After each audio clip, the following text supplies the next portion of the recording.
En fait, les pratiquants de muscu sont des philosophes.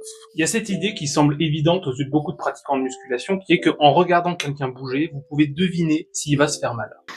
Et en fait, ça vient d'un concept philosophique qui est vieux de 300 ans. Écoutez ce qu'en dit Austin Baraki, ce médecin et pratiquant de force athlétique, et je vous en dis plus juste après. A lot of people have come into the scene maybe from a very mechanical perspective, analyzing the barbell lifts using physics and thinking about the body as a machine and things like that. And that's not at all how, pain neurobiology works. Instant philosophie.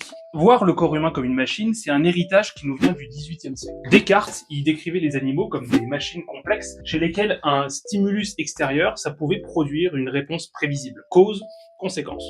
À l'époque, c'était surtout pour différencier la vulgaire poule dont on peut expliquer le fonctionnement grâce à des rouages complexes et l'être humain qui posséderait quelque chose de plus, une âme, diraient certains.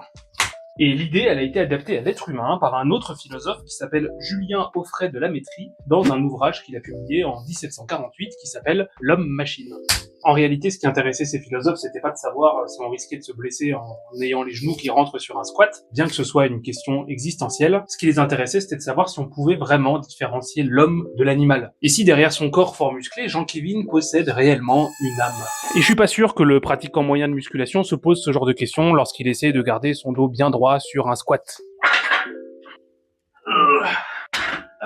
Mais j'ai l'impression que cette idée du corps comme une machine, c'est resté largement ancré dans l'imaginaire collectif. Avec le développement de sciences comme l'anatomie, la biomécanique, il y a eu tout un courant de pensée où on essayait d'expliquer la santé, la maladie, les douleurs et les blessures uniquement sous un prisme mécanique. C'était franchement à la mode chez les kinés dans les années 90 et c'est à la mode chez certains pratiquants de musculation aujourd'hui en 2024. Longueur de levier, orientation de force, tout ça c'est des critères qui sont pertinents lorsqu'on parle de performance. Mais si la question, c'est la douleur, et notamment la prévention des douleurs, et ben en fait, analyser ça sous un prisme mécanique, ça fonctionne pas. Oui, le corps humain, il est soumis aux mêmes lois physiques que le reste du monde, mais essayer de résumer les douleurs ou les blessures à une analyse purement mécanique, purement physique, c'est oublier un petit élément qu'on a un peu découvert ces dernières années, c'est que le corps humain, c'est pas une machine, c'est un organisme vivant et adaptable. Et le principe même de technique parfaite, il est plutôt flou, et il laisse penser qu'il y aurait une bonne et une mauvaise façon de bouger. Idée que la plupart des professionnels de santé essayent aujourd'hui de combattre. Et je fais partie de cela, donc si le sujet vous intéresse, abonnez-vous pour en apprendre plus.